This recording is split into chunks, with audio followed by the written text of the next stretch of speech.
Tema današnjeg videoklipa je analiza nabavke novih PVO sistema iz Rusije, o čijoj nabavci Srbija ovih dana pregovara sa predstavnicama ruskog vojnog kompleksa.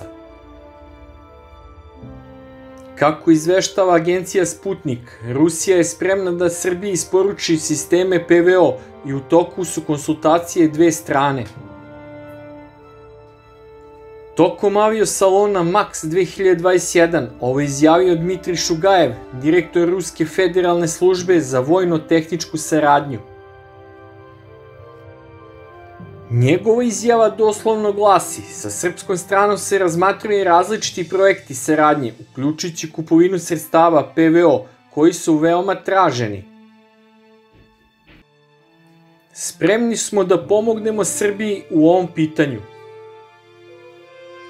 On je naglasio da je još uvek rano govoriti o konkretnim rezultatima konsultacija sa Beogradom, koji je po njegovim rečima strateški partner Moskve u Evropi. Poslednjih godina Rusija je isporučila Srbiji 30 modernizovanih tenkova T-72 MS, 30 oklopno-izviđačkih vozila BRDM-2 MS, 5 helikoptera Mi-17 V5 i 4 jurišna helikoptera Mi-35M i 6 lovaca MiG-29.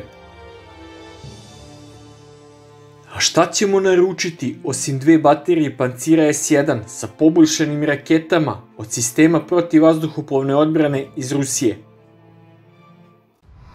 S obzirom da je predsjednik Srbije još pre 2 godine izjavio da Srbija neće kupovati sisteme protivvazduhoplovne odbrane dugog dometa, kakvi su S-300 i S-400, ostaju u ponudi sledeći sistemi PVO srednjeg dometa, a to su: pošto se Buk sistem protivvazduhoplovne odbrane u verziji M2 može danas kupiti samo kao polovan sistem PVO, a kako do danas Srbija nije kupovala polovne već nove PVO sisteme, nabavka ove verzije Buka se verovatno ne razmatra. Inače, ovaj sistem PVO se dokazuje svakim danom u Siriji kao njihov najefikasniji sistem protivvazduhoplovne odbrane i upotrebljava se kako za presretanje letelica, tako i za gađanje ispaljenih vođenih ubojnih sredstava, prvenstveno sa izraelskih borbenih aviona. Ono što je vrlo verovatno da se kao sistem protivvazduhoplovne odbrane srednjeg dometa razmatra nabavka najnovije varijante Buk PVO sistema u verziji M3, odnosno verzije za izvoz zvane Viking. Buk M3 je sistem protivvazduhoplovne odbrane koji ima značajno veću daljinu i visinu dejstva od prethodne M2 verzije, kao i povećanu višekanalnost po cilju, gde je samohodni radar 9S36M došao do punog izražaja. Raketni divizion sistema PVO Buk M3 se sastoji od komandne baterije sastava koju čine komandna stanica 9S510M i osmatračko-akvizicijski radar 9S117M kupolu.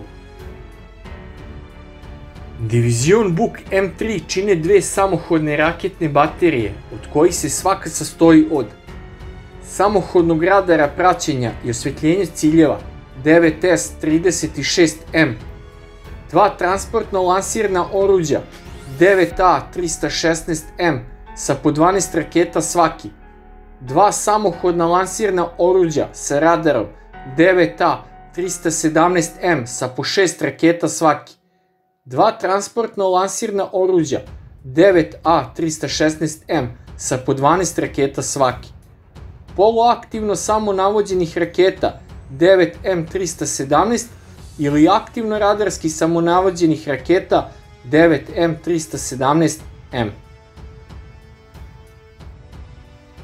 Ovakav raketni divizion sa dve samohodne baterije u mogućnosti da dejstvuje na do 36 ciljeva sa do 72 rakete na daljinama do 70 km i na visinama do 35 km. Samohodni radar praćenja i osvetljavanja 9S36M može kontrolisati dva samohodna transportno lansirna oruđa 9A316M. Ovaj radar omogućava jednovremeno dejstvo na do 6 ciljeva. Antena radara se može teleskopski podići na visinu do 21 metara, pa je radar moguće koristiti i u šumovitim i u brdskim predelima.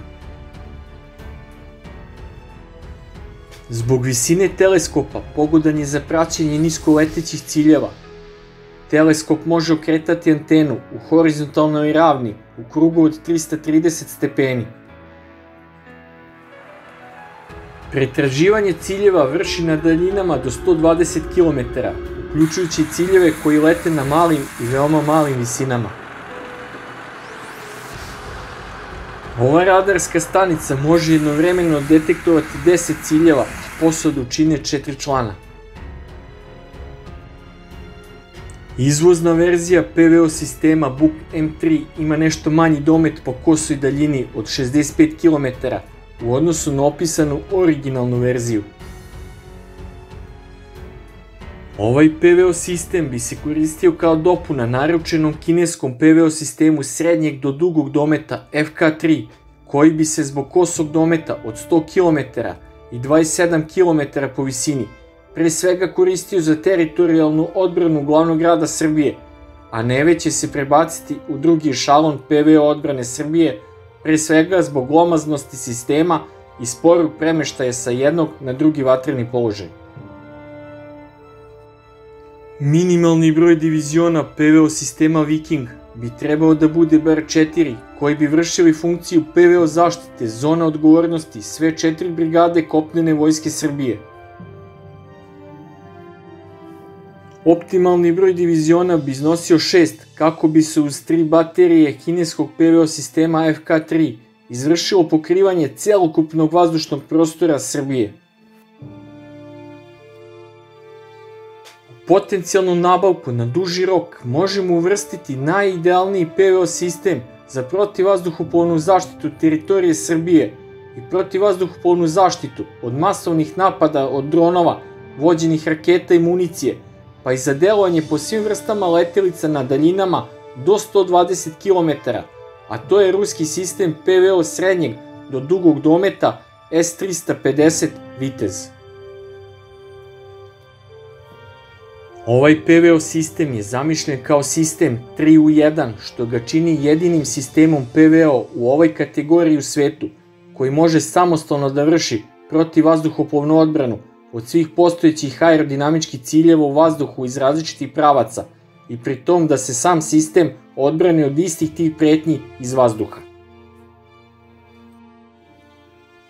Inače, Vitez je u klasi nabavljenog kineskog sistema protivvazduhoplovne odbrane srednjeg do dugog dometa FK3 i od njega je značajno bolji u svim karakteristikama. Raketni divizion sistema protivvazduhoplovne odbrane Vitez može jednovremeno da dejstvuje na 16 aerodinamičkih ili 12 balističkih ciljeva i da na njih navodi maksimalno 32 rakete. Ovaj sistem protivvazduhoplovne odbrane dejstvuje na balističke projektile na daljinama od 1,5 km pa sve do 30 km po daljini i na visinama od 2 do 25 km. PVO sistem Vitez koristi dve osnovne vrste projektila zemlja-vazduh, a to su 9M96E2 dometa po kosoj daljini do 120 km i 9M100E dometa do 15 km po daljini. S-350E Vitez ima iste probleme odbrane od bespilotnih letelica i kamikaze dronova koji lete brzinama ispod 180 km/h, usled nemogućnosti kvalitetnog praćenja ciljeva na malim brzinama. Vitez PVO sistem ima mogućnost istovremenog dejstva na 16 aerodinamičkih ciljeva ili 12 balističkih raketa, na koje može navoditi 32, odnosno 24 rakete zemlja-vazduh. Rakete 9M96E2 i 9M100E mogu dejstvovati na aerodinamičke ciljeve koji se kreću brzinama do 3600 km/h, odnosno na balističke ciljeve i raketom 9M96E2, koji se kreću brzinama do 7200 km/h.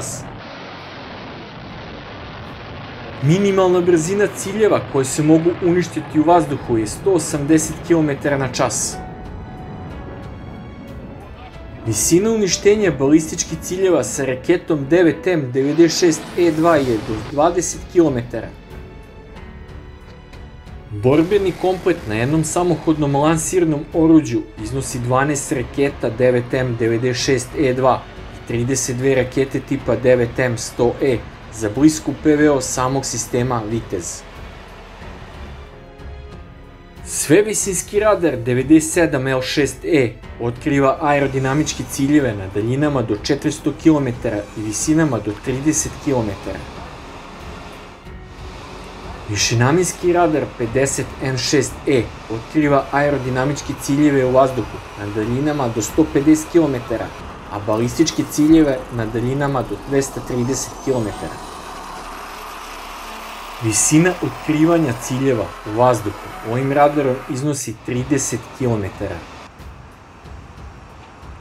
Sastav diviziona S-350 Vitez čine osmatračko-akvizicijski radar 97L6E, odnosno centralno aktivno pasivni radar i 3 pasivna radiopelengatora 96L6VP, koji sačinjavaju aktivno-pasivni radarski kompleks 96L6AP, komandna stanica 50K6, 2 radara za navođenje raketa 50N6, 8 transportno-lansirnih oruđa 50P6. Vreme reakcije PVO sistema Vitez i zauzeto položaje je svega 3 minuta. Po ceni ruski PVO sistem S-350 Vitez je duplo skuplji od kineskog pandana FK-3, ali gađa do 16 ciljeva istovremeno, dok kineski FK-3 gađa do 6 ciljeva u vazduhu istovremeno. Po ceni ruski PVO sistem S-350 Vitez je duplo skuplji od kineskog pandana FK-3, ali gađa do 16 ciljeva istovremeno, dok kineski FK-3 gađa do 6 ciljeva u vazduhu istovremeno. Kada se uporede performanse, dolazi se do zaključka da je ruski sistem duplo bolji i zato duplo skuplji od kineskog FK-3, pa je pitanje da li treba kupiti duplo više jeftinijih kineskih PVO sistema ili nabaviti duplo manji broj efikasnijih S-350 Viteza.